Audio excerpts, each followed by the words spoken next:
today we are starting a very, very interesting journey. I just titled it simply, The Trap. The Trap. The Trap. When we talk about the trap, immediately your mind goes to the mouse in your house. You know, you put something down, you come and chop it. You come and eat small of your bread. You come and then when it is so annoying that when it does that, you might end up throwing what you have kept away because you fear that the mouse has put some disease on it. So when you see it, you get angry and then you go and buy what we call a trap. And the reason why you buy the trap is what we are talking about today. So that when that mouse dares come close to your bread again, come! How many of us have tried setting the trap and it caught you yourself? It caught your hand. And it's like, no, this is not what I want. I want the mouse. Oh yes. Today I want us to talk about the trap.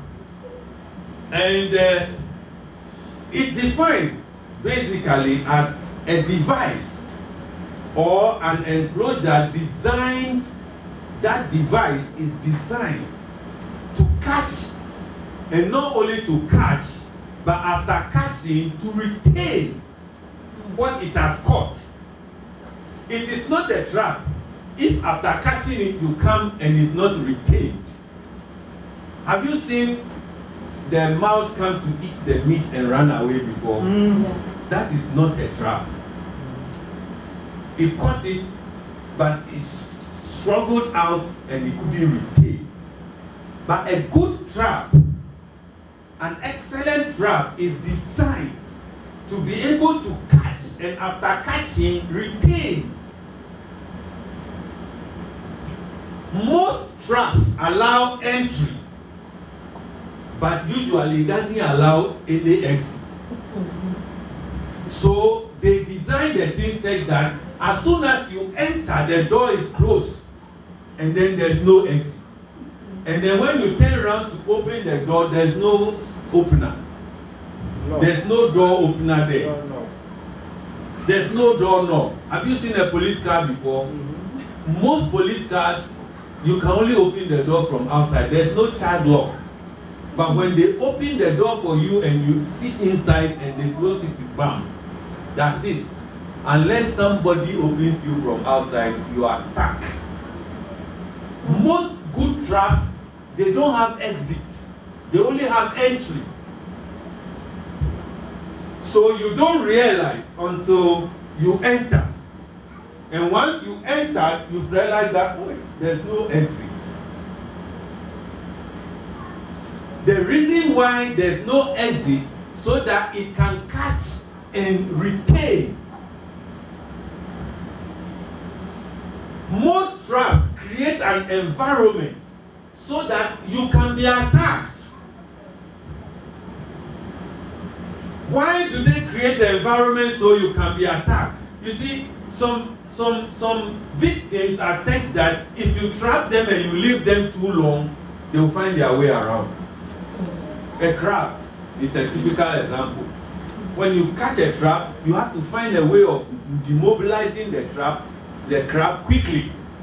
If not so, it will cut some things and get out.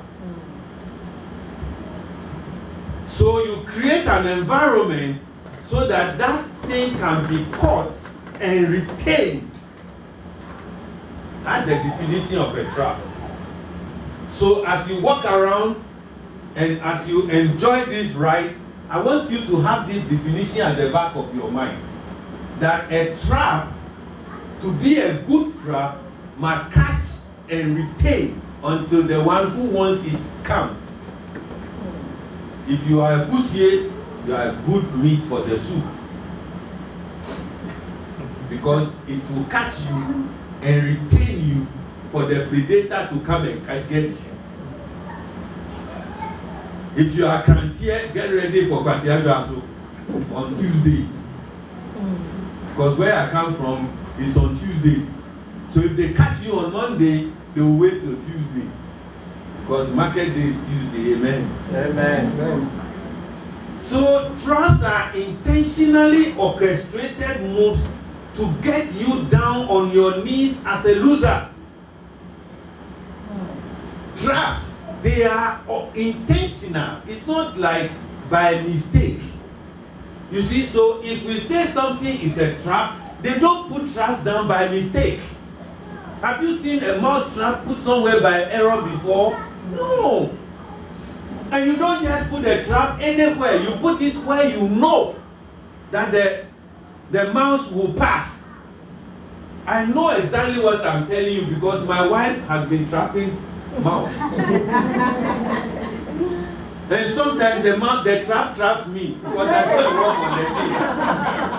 Because the mouse has been passing where I also want to pass. They bought all kinds of glues and whatever. Sometimes the mouse will take the glue and run away with it. So it is not a good trap. Amen. They are intentionally orchestrated. So if we're talking about a trap, it's something that is not by accident. As I talk, I believe the Holy Spirit, I'm not here to excite you, but the Holy Spirit is telling you exactly where Peter is going with the message I'm presenting to you. I'm not going to tell you everything because I have 1 hour, 45 minutes, I'm done. So you should be thinking through because the Holy Ghost is here in power and might to be telling you some things as I speak.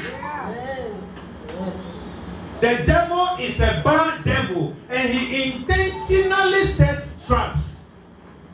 He intentionally sets traps. And the reason why he sets traps so that he can catch you and retain you. He's not catching you and leaving you alone. He is setting the trap for you so that he can catch you and retain you for chops. To destroy and mess you up big time. And it's intentional. The devil doesn't do it like by error. He doesn't do it makwe. He does it well, intentionally, carefully planned. What are the things that you like? And he's going to plan and tailor the trap according to what you like and how he can get you. For some people, there's no way rice will trap them. No, rice won't trap them. If you put kenke in the fridge of my friend who lives in Manhattan Park Avenue, he's a white guy. That kenke will be in the deep freezer forever. But put kenke in some my friend, I won't mention his or her name. I won't even close the fridge and the kenke will be missing. I can put salad in that same cake by the kenke and it will be there. The kenke will be gone. And when I go to Park Avenue, the salad will be gone and the kenke will be there. So if I'm going to set the trap, I know what to use to catch what prey I want. Traps are intentionally orchestrated to get you down on your knees. It could be a kind of a temptation. You see, but you can say temptation sometimes, it just happens. I don't know how. No. When we talk about a trap, this is an intentionally orchestrated temptation. Intentional. It is actually planned and aimed at you and no other person, tailored to fit you, your likes and your desires. That is what is going to be used. It's like they have measured you and taking your measurement and sewn it to fit you because you are the target. The trap is towards you, not towards general. No, custom fits. Intentionally set to catch you. You think you are not important? Then don't come to church. Don't bear the name Christian. The devil So as soon as you call yourself a child of God, he starts eyeing you. He studies you. You see, when you put some things won't attract some people. You see that you think the devil is black with teeth coming out with a horn, and you think people will like him? No. Seducing is one strategy that the devil uses. What is seducing? We've seen temptation. Temptation, we are saying that temptation could also be a trap. But when we talk about temptation in the light of trap, we are talking about intentional temptation. And when we talk about seducing, generally, seducing is to attract someone to believe in or to cause you to change your course of action. That is inadvisable or foolhardy. Attract you to a belief or to a course of action that is inadvisable, not advisable. Cause you to do something that you should not do, but make the thing so attractive that you will do it. That's seduction. Make you take a course that you should not take. Make you take a decision that is not right. It doesn't make sense. But it can seduce you to make you do the stupid thing that you think it is right. That's seduction. And the devil uses it as well to trap you. The only reason is to trap you, to contain you, to catch you, and to retain you. So he uses temptation, he uses seduction. Normally when we talk about seduction, most times it is enticing you into sexual activity. That's why you find that people say, I am aware. I am aware. I am aware of what? Why are you aware? I know it is there, so you can take a look at my behind. So you can see how beautiful my round things are. So you can see how blessed I am, how naturally I look, And it's an invitation to treat those of you who understand a little bit of law. It's not an offer. It's an invitation to treat, but it's a trap. It's in the church. Sometimes you think it's only on the street so you can do eyes right. Oh, it's in the church. The devil follows everybody into the house of God, where people are speaking in tongues and living holy lives and righteous lives. Traps. They bring it everywhere. Seduction.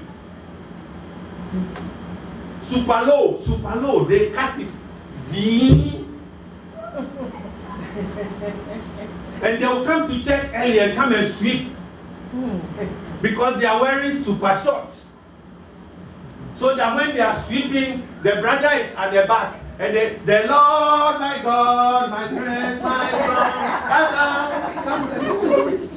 Then the brother says, hallelujah, amen. He stays his face and it's a seductive spirit. They dance in church. Oh yes, they dance in church. And lo and behold, even the song is not nice, they will come and dance in the front and go. So that you can see the sport. You can see and see that they are caring, they are in vogue. It's everywhere. Temptation, seductive spirit, being used as a trap to catch your attention and to get you to do stupid things. God help us. Amen. You see, when we're talking about seduction, it's an attraction that is very, very powerful. Sometimes you think it's only the women. No! I just realized it's not only the women. Some men can also be seductive. Yes. super serviceable, helpful, always there, calling you, sending you text messages, buying you gifts, throwing everything at you. Meanwhile, you are 6 in line. You are the 7th that is seducing. So don't only think that when we are talking, it's just the women who dress. It's the men too. How many women break men's heart? How many women break men's heart? More men break women's heart. Because they also operate with the same trap. They are using one eye to look at 7 and to choose and to play around with any girl who makes himself available. And they do it so seductively, it is difficult to recognize. Father, if the person is really the one, when he comes, let him be wearing a green shirt. He's wearing a green shirt. Father, if he's the one, let him buy me a green book. He buys you a green book, the exact color. Look, the devil is a spirit. Let's read a few scriptures. Isaiah chapter 54 verse 17. It says, no weapon that is formed against you shall prosper. So, one of the traps is called what? Weapon. If it is formed against you, it will not prosper. And every tongue that shall rise up against you in judgment, what is the other trap there? Judge in tongue. Every tongue that shall rise up against you in judgment, thou shalt condemn. This is the heritage of the servants of the Lord, and their righteousness is of me, says the Lord. So it means that weapons are being formed against you. Brother, sister, note that when we talk about weapons, they are spiritual armaments. They are not weapons that you get up and go and face him and say, you will see. When I see him, what I will do to you, it's not physical. There is somebody behind the weapon that you are seeing. And if you can take time off to deal with that person, this person that he's using becomes immobilized. So most of the time, we are attacking the wrong person. Most of the time, we are dealing with the wrong person. We are dealing with the channel that the devil is using as a trap. How many of you know that it is my wife who put the trap on the ground? I shouldn't go fighting about the trap. If I call my wife and I tell her, you see, the trap you put there, my leg went into it and it took my leg. They say, oh, I didn't know. So she puts the trap at another place to catch the mouse. But if you get up and if you get angry at the trap, you know what you have done? You have poured water on stone. Because the next morning you come, the trap will be there again. Because my wife is looking for what? A mouse to catch. Not a human being. So you have to figure out what is behind the trap. And that one is a weapon which is being used spiritually against you. It could be your son. It could be your daughter. It could be your wife. It could be your husband. It could be your friend. It could be your pastor. Anybody who makes himself available can be used against you. And you have to be smart enough to look beyond the face that is bringing the trap to be able to deal with it. Was it this morning or yesterday? My wife was asking me, why is the grass dead on the wall? And I told her that, oh, I cut the roots. Does that make sense? Yes. This thing had grown on my gate and it's covered the whole place. And I tried to trim it up, it won't trim.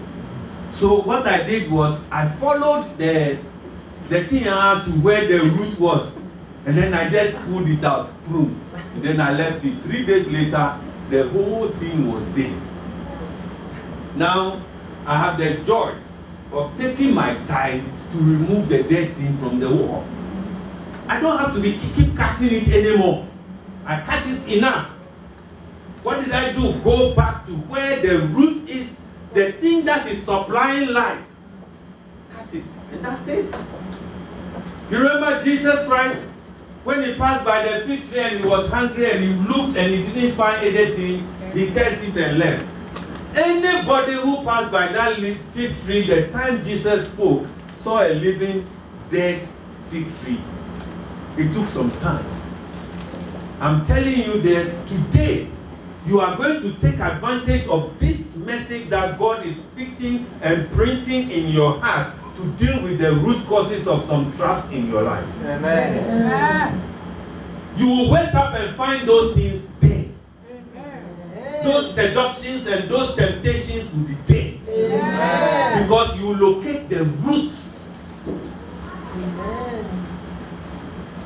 traps. Ephesians chapter 6 and verse 12. The Bible says, "For we wrestle not against flesh and blood." So it means there's a wrestle going on. And if you have ever watched a wrestle match, you know that it's not a joke. The people who wrestle is one-on-one. And there are no rules. There are no rules.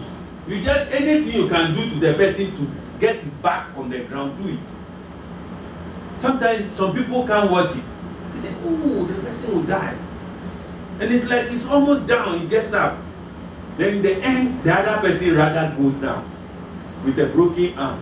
They come with benches and things, hit them, and they come back again. They throw human beings at the referee, and both the referee and the wrestler are over the bar. It's a game, it's a fight, a fierce one. So sometimes when you are wrestling in prayer, you ask yourself whether the kind of prayer you are praying, is it capable of dealing with the situation you are dealing with?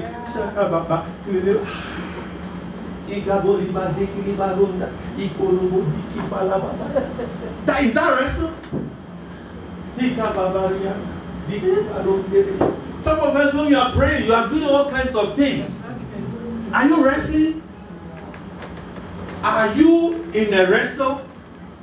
The Bible says, "For we wrestle not against flesh and blood." You are not wrestling against physical things. You are wrestling against a spirit. And it's a serious business. And then you come and say, "God hasn't been answering my prayer." Have you been wrestling? Or you've been joking? Have you been praying? The guy has set a trap. It's intentional. Calculated. To catch you. And to contain and retain you until you are destroyed. And you are praying and joking. And going to the fridge and taking water and drinking it and watching TV whilst praying online. Hey! Hey! Then you remember your fridge, you have not closed the big fridge, you go and close it. Then you go and take something from the fridge and you are eating and you are praying. Hey! Are you wrestling? Are you serious? The person has intentionally set a trap for you and you are joking around trying to disable. Hey! God is not interested in your, when they say wrestle, he's not interested in your over-spiritualizing it. He just said, "Let me have your attention. The 5 minutes that you are praying, I want your attention." That's the rest. Put everything aside. Get on your knees. Close your eyes. I like that. Close your eyes. And pray that simple prayer in faith. That's wrestle. Amen. Amen. We are not wrestling against flesh and blood, but against principalities, against powers, against rulers, against the powers of darkness in this world. And then it ends up against spiritual wickedness. Not in low places, but in high places. The guy is serious. In my village, there's a trap that we used to catch the pig, the bush pig. That's a good one. There's a trap that you use to catch the bush pig. Because any trap that you set for a bush pig, when he catches leg, he just looks back and see what has happened. And he pulls the whole thing and removes the trap plus the thing that is holding it to the tree and take the trap away. So you come and the little investment you have made to catch it has taken that one too away. So if you really want to catch a bush pig, you got to get a good trap. You are wrestling not against flesh and blood. When you come to church and we are going to pray, it's not a joke. When we go online and we want to pray, it's not a joke. It's serious business. That's right. The guy has intentionally set a trap for you, and you cannot joke. You can't play. You got to be extra serious. Look at what we are talking about here. The last part is against spiritual wickedness. It's not saying friendliness. The guy doesn't like you, and he doesn't pretend that he doesn't like you. He's telling you, I don't like you, and I'm going to do anything I can to kill you. Then when you are praying about somebody like that, you are chewing gum. Says Anakraman. When they pray, says the Fantiman. Says the Hebrews.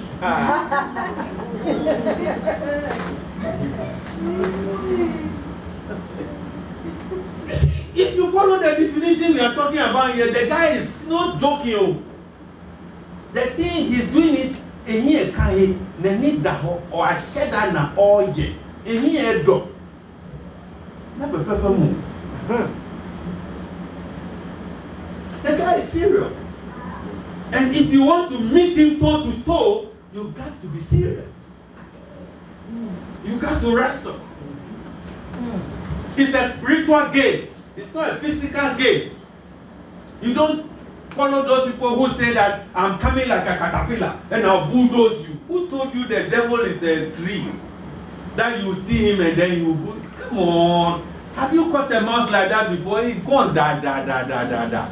He's seen you coming and you think he's waiting for you to be coming with that old bulldozer to come and bulldoze. He's gone.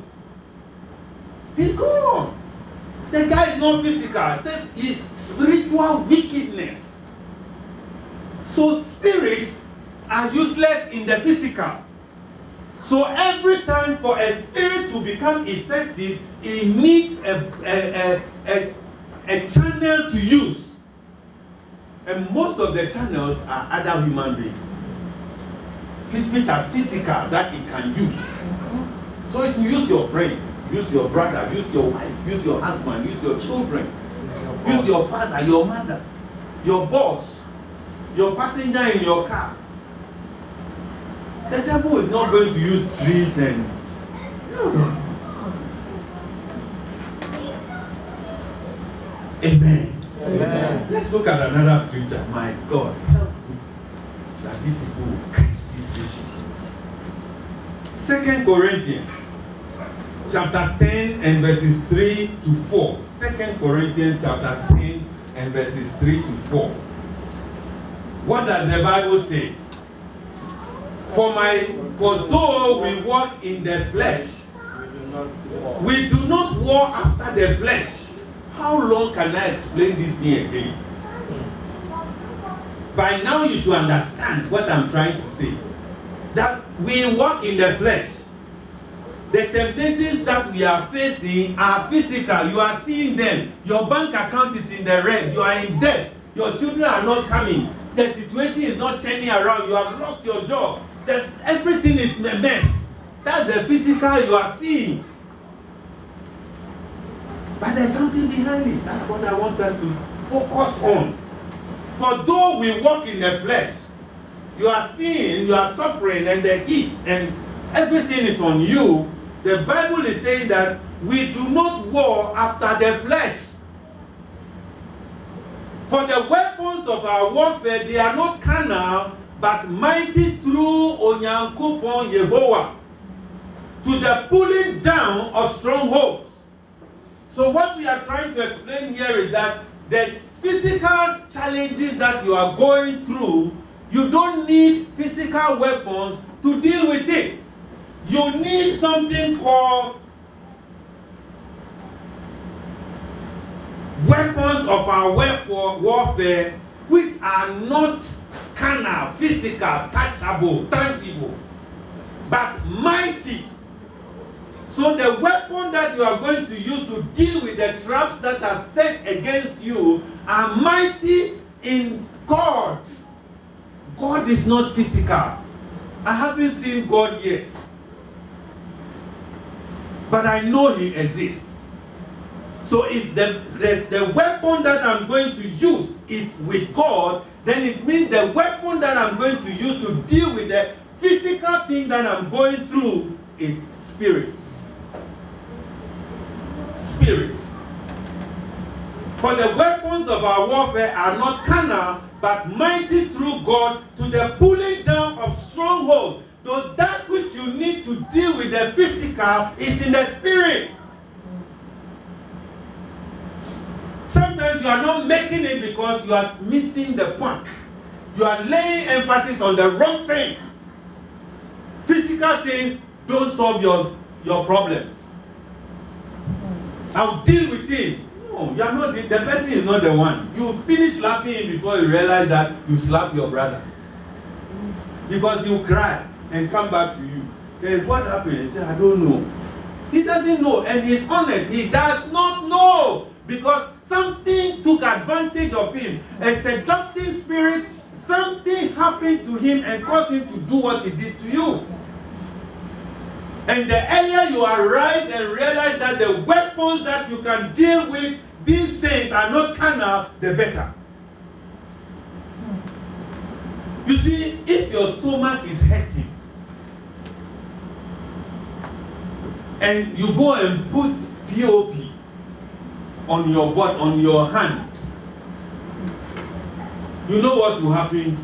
Your hand will straighten, but your stomach will still be hurting. And you ask yourself, why is the solution not coming? It's because you put POP on your hand, which does not need help. Most of us are attacking the wrong sources, or using the wrong equipment, or using the wrong prescription. We live in a country now where if the person does not do tests on you, my wife will tell you they won't give you APC. The best you can get is a counter medication. But if the doctor does not take your blood, take your urine, take your poo-poo, and take it to the lab, and the lab man comes and say that you have kwashiorkor, there's no way that man would write a prescription for you. But we are writing prescriptions the wrong way. Today, may you be delivered. Amen. May your mind and your heart open to the right and the truth. To realize that we are fighting battles which are not physical. Amen. Amen. The basic aim of most traps,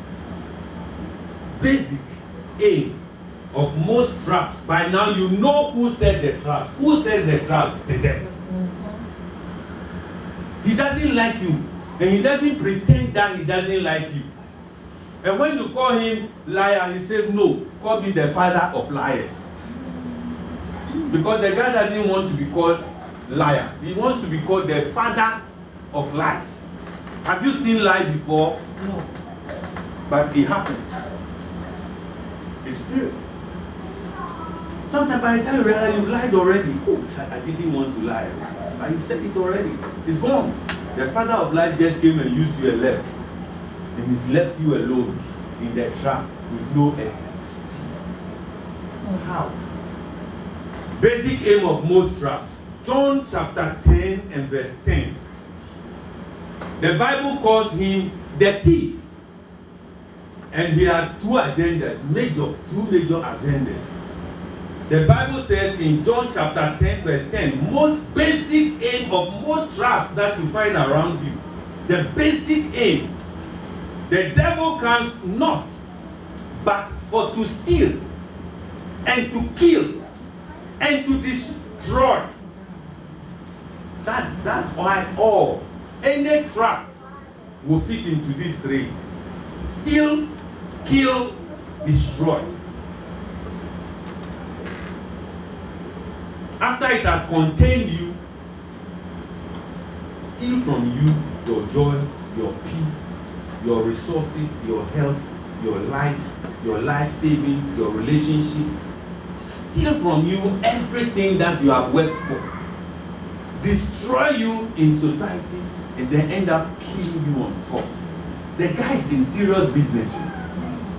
Don't play with the devil. Don't. The guy is serious. Traps are intentional. They are not by mistake. My wife doesn't put traps down by mistake. They are intentionally placed. Directly and aimed at mouse.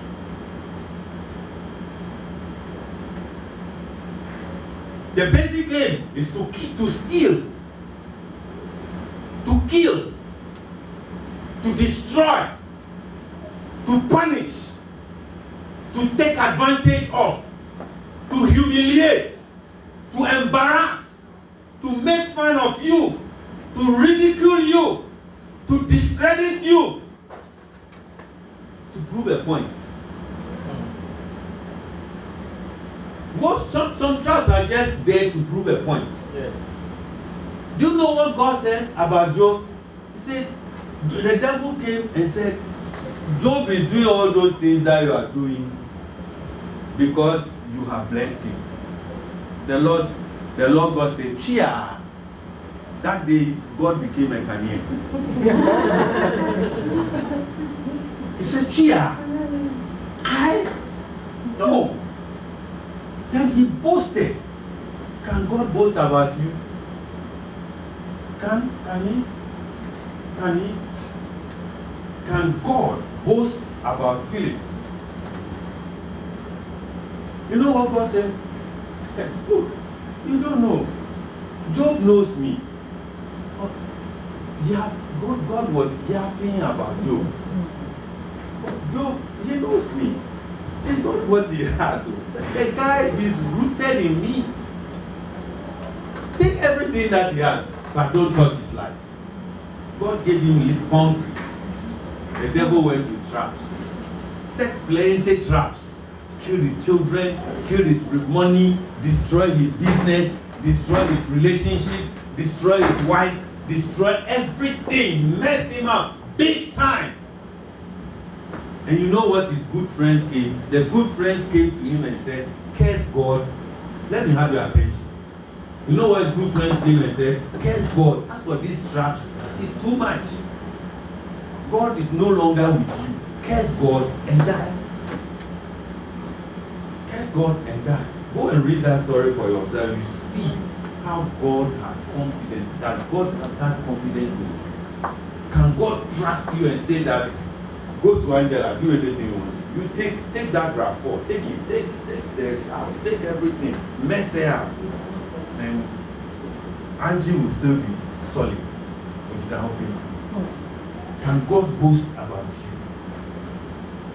Can God come to you? Dinah, take your husband, take your children, take your business, take everything.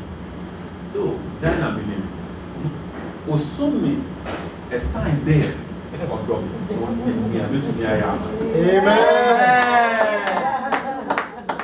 Can God boast about you?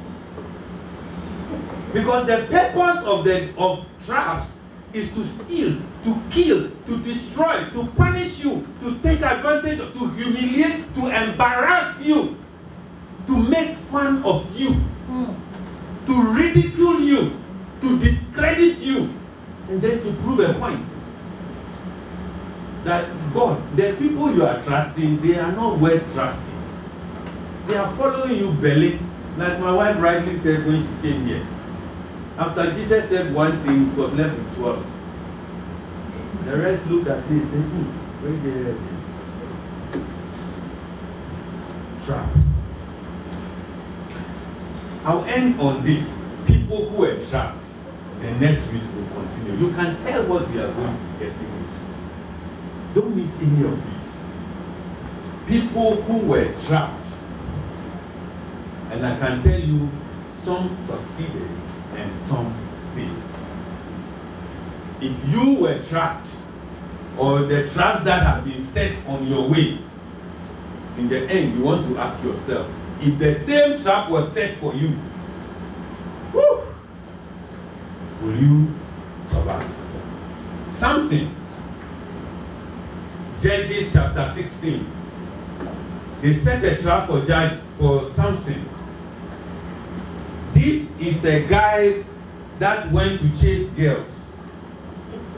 And when he went, he found a very beautiful girl, and then he decided to spend the night and have sex. See, sometimes you have to say it as it is because people don't hear the things right. I don't want anybody to think that Samson, the lady cooks good food, that's why. No, he goes there because of sex. Now he goes there, he watches the videos and everything, they play around and then they have sex and they sleep. And then in the morning when he gets up, people have surrounded the whole house and they want to. The guy got up, threw everybody away when the gate was locked. When they say gate in those days, it's not gate today. When they say gate, that's why in Ghana they call it agbo. Agbo. We have agbo, which is big. Then we have agbo, which means that that door, for you to break through and go out, then you are something. This guy could carry both on his shoulder, one human being, carry the gate and take it away and go and left it in Bronx.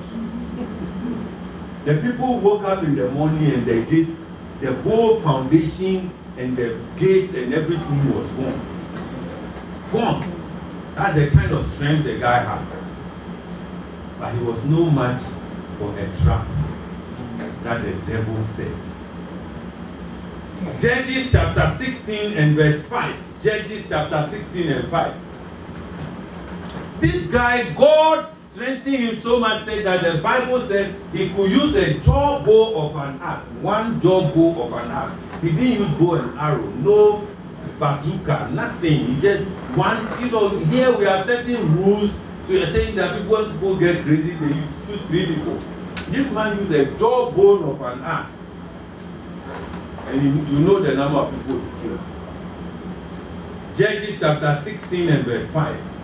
And the Lord of the Philistines came up to her and said unto her, listen carefully, entice him, and see wherein his great strength lies, and by what means we may prevail against him, that we may bind him, to afflict him, punish him, bind him, immobilize him, that we may bind him to afflict him, and we will give you, every one of us, 1,100 pieces of silver. Do you know how much that is now? That's plenty money. So this lady was employed and told to go and trap. You see, the devil has employed somebody. He has given him your house address, Henwood Place, and told him that go and find out where Angela's strength is, so that we can catch her and immobilize her and punish her and embarrass her and ridicule her. And when you do that, we will reward you. Did the woman win? Did the woman win? Yes. I want to hear you say something. Did the woman win? Yes. You see, is there anything intentional there? Yes. Intentional. The announcer said, turn off your phone. Intentional. You see, the people said, entice him. Entice him.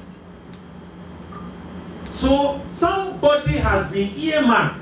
Have you heard about football match? When they are playing football match, the dangerous person in the match, what do they do to him? They mark him out and give him alone 2 people. Why? To immobilize him so that he cannot get the ball to even make an attempt to score. The devil is not in jokes. He's not playing. He's serious. He's sending somebody and he will pay the person so that the person can entice you. And then he told the person what they will do to you when they get you. We will capture him, we will bind him, and we will punish him, and we will embarrass him. He is saying that Jesus is Lord. Stand in front of the people and teach our tricks. That Peter, we have to deal with him because the foundation he's building in the church is too serious for us. If the people grow up that way, they are in trouble. If that church grows with those people strong and solid in their faith, we cannot break down Praise Temple. Let's deal with him. Go, entice him to send a woman. Nice. The woman, there is a spirit. They know what I need. I need a child. I need money. Because if I get money, I will be driving to come to preach. I can prepare my messages better. So you will not bring things I don't like. You will bring me salad. You bring me cake. Because you like it. Entice me. You like swallow. You know something lost? Oh yes, he lost. We don't have time. I could have broken it down further, but I believe the Holy Ghost is in this room. I can't tell everybody's story, but the devil knows your story, and he has purposed and tailor-fit something custom designed to fit you, so that he can trap you, and you will win. He won. That guy who carried gates bent down and told the woman everything, and they removed his eye. They removed his eye and they used him to meal. The energy that God gave him to deliver his people was used to make fun of him. You know what happened to Samson? They stole him, they killed him, they destroyed him, they punished him, they took advantage of him, they humiliated him, they embarrassed him, they made fun of him, they ridiculed him, they discredited him, and they wanted to prove a point that Samson's God was no match to them. If you allow yourself, the devil will set a trap.